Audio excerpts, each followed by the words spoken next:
Videos देखने के लिए सब्सक्राइब करें जनसत्ता.com, बेल आइकन दबाकर पाएं लेटेस्ट नोटिफिकेशंस। नमस्कार। आने वाले सालों में जब भी सरकार का इतिहास लिखा जाएगा तो ये जो पिछले 6 साल बीते हैं इसमें सरकारी निकम्मेपन के 3 बड़े उदाहरण सामने आएंगे।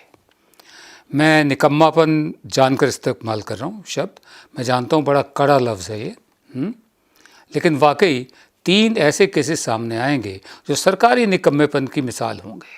सरकारी मशीनरी का फेलियर होगा, दूरदृष्टि की कमी होगा, हर चीज़ को अपना पर्सनल इवेंट बनाने की ख्वाहिश होगी प्रधान सेवक नरेंद्र मोदी की तरफ से। ये दौर वैसे याद रखा जाएगा। मैं इस वक्त बात कर रहा हूँ ये जो लॉकडाउन चल रहा है कोरोना वायरस का, उसके कॉन्टेक्स्ट में जो कुछ हुआ है, हमारी तैयारी कैसी थी, हमें कब आगाह किया गया था, बावजूद उसके हम सोए क्यों रहे। जब मैं हम कहता हूँ तो मैं सरकार की बात कर रहा हूँ। दिग्गज पत्रकार विनोद दुआ का केंद्र के लिए निकम्मा शब्द का इस्तेमाल करना भर था कि पूरे देश में बीजेपी कार्यकर्ता और मोदी समर्थक भड़क उठे।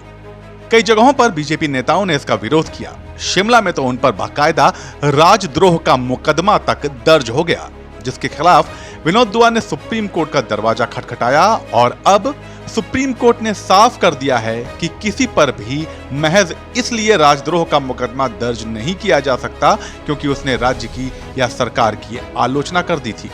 दरअसल 1 साल पुराने इस वीडियो में विनोद दुआ कोरोना नियंत्रण को लेकर पीएम मोदी के फैसलों की आलोचना करते नजर आ रहे हैं। 19 मार्च शुक्रवार का दिन था जब प्रधान सेवक नरेंद्र मोदी ने अनाउंस किया कि 22 मार्च को एक जनता कर्फ्यू लगाया जाएगा, ठीक है, जिस पे शाम 5 बजे 5 मिनट के लिए जो फ्रंटलाइन वर्कर्स हैं, डॉक्टर्स हैं, नर्सेज हैं और लोग हैं, उनके लिए अपनी अपनी बालकनीज में आकर आप थालियां बजाइए, तालियां बजाइए। अब लोग बाहर आ गए। 5:05 तक उन्होंने थालियां भी बजाई, तालियां भी बजाई, लेकिन उसके बाद वो सड़कों पर उतर आए 9 बजे के बाद जब कर्फ्यू ख़त्म हुआ। और जो सोशल डिस्टेंसिंग का मैसेज संदेश प्रधान सेवक ने दिया था उसकी धज्जियां उड़ा दी। विनोद दुआ के खिलाफ राजद्रोह का यह मामला पिछले साल 6 मई को दर्ज किया गया था, जिस पर सुनवाई करते हुए सुप्रीम कोर्ट ने 1962 के अपने मशहूर केस केदारनाथ सिंह बनाम बिहार सरकार का हवाला दिया, जिसमें सुप्रीम कोर्ट ने कहा था कि सरकार के कार्यों की आलोचना के लिए एक नागरिक के खिलाफ राजद्रोह के आरोप नहीं लगाए जा सकते क्योंकि यह भाषण और अभिव्यक्ति की आजादी के अनुरूप नहीं है।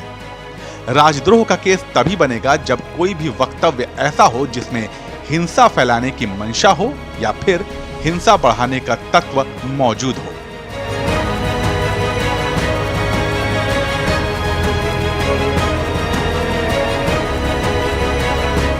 ये पहला मामला नहीं है जब सरकार पर राजद्रोह कानून के गलत इस्तेमाल का आरोप लगा हो।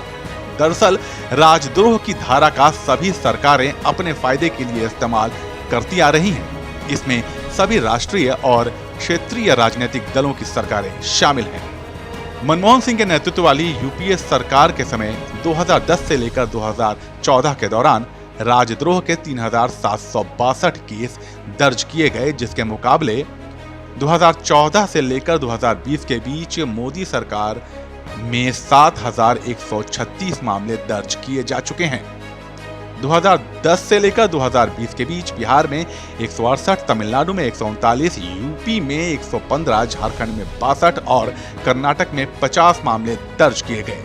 इन 5 राज्यों के खाते में राजद्रोह के कुल मामलों का 65% हिस्सा आता है। जाहिर सी बात है कि ऐसे में सेडिशन के मामलों पर किसी का भी दामन पाक साफ नहीं है।